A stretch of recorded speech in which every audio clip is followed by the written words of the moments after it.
उत्तराखंड विधानसभा सत्र का आज तीसरा दिन है। विधानसभा में आज भी यूनिफॉर्म सिविल कोड पर चर्चा जारी रहने वाली है। आज मुख्यमंत्री पुष्कर सिंह धामी विपक्ष के सवालों के जवाब देंगे और माना जा रहा है कि बिल को आज ही विधानसभा में पारित करवा लिया जाएगा। इधर विपक्ष जो है वो लगातार कह रहा है कि उन्हें बिल को पढ़ने और समझने के लिए वक्त नहीं मिला है। और हम रुक कर रहे हैं हमारी वरिष्ठ सहयोगी नीता शर्मा का, जो मौजूद हैं उत्तराखंड विधानसभा पर। कल भी उन्होंने कवर किया था इस खबर को। नीता, कल भी आपने विपक्ष के लोगों से जब बातचीत की थी तो उन्होंने यही बात जाहिर की थी कि उन्हें बिल को पढ़ने और समझने का वक्त नहीं मिला, जिसके चलते वो इस बात से नाराजगी जाहिर कर रहे थे और साथ ही वो विधेयक को विधानसभा की जो प्रवर समिति है उसके पास भेजने की बात भी कर रहे हैं। क्या है ये पूरा मामला, ये भी समझाएं, और आज क्या कुछ होने जा रहा है विधानसभा में?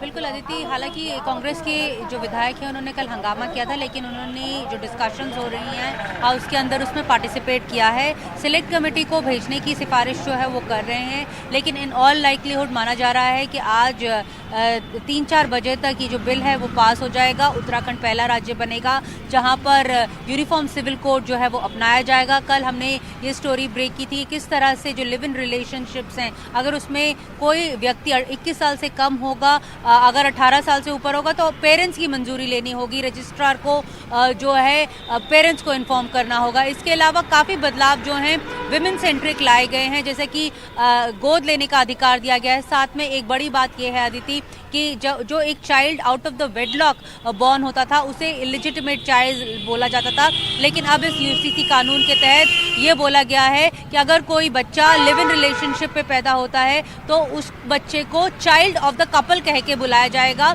यही नहीं, अगर इनहेरिटेंस राइट्स में हम हमेशा देखते थे जो जेंडर बायस जो था वो यूज होता था कि बेटी या बेटा करके इस्तेमाल किया जाता था, उसमें भी अब जो है वो जेंडर न्यूट्रलिटी लाने की कोशिश की गई है। उसमें अब चाइल्ड बोला जाएगा, तो जो एक जेंडर डिफरेंसेस थे उसे खत्म करने की कोशिश की गई है इस जो ये नया कानून लेकर आ रही है। हालांकि जो विपक्ष है और जो क्रिटिक्स हैं उनका कहना है कि उत्तराखंड की और भी बहुत सारी प्रॉब्लम्स हैं, सिर्फ यही नहीं है जिसके ऊपर अभी विधानसभा जो है वो चर्चा कर रही है। लेकिन यहाँ पर हमें ये समझना होगा अदिति कि उत्तराखंड एक टेस्ट केस है। अगले कुछ दिनों में या महीनों में ये जो बिल है वो असम में भी पास होगा, गुजरात में भी पास होगा। ये एक टेस्ट केस माना जा रहा है भारतीय जनता पार्टी के लिए। माना जा रहा था कि कल जब ये विधेयक पेश होगा तो काफ़ी सारे प्रोटेस्ट होंगे, लेकिन सिटी जो है वो काम रही। हालांकि प्रबंध जो उत्तराखंड की पुलिस है उसने पूरा किया हुआ था, हर जगह नाके लगाए हुए थे, लेकिन